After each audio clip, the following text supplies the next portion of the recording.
నేను ఈ భూమాతను కాపాడుకోవడానికి పచ్చని మొక్కలు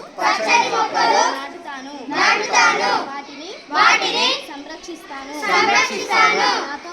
నాతో పాటు నా కుటుంబ సభ్యులకు స్నేహితులకు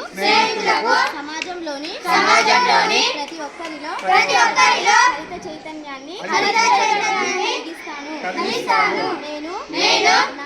నాటిన ప్రతి మొక్కను ఎంతో జాగ్రత్తగా పెంచుతూ ప్రతిరోజు దానిని పలకరిస్తాను నేను నాటిన మొక్కకు రక్షాబంధన్ రోజున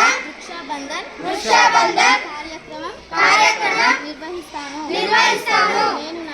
నేను నాటిన మొక్కలను ఆరోగ్యంగా పెంచి పుట్టినరోజు వేడుకలను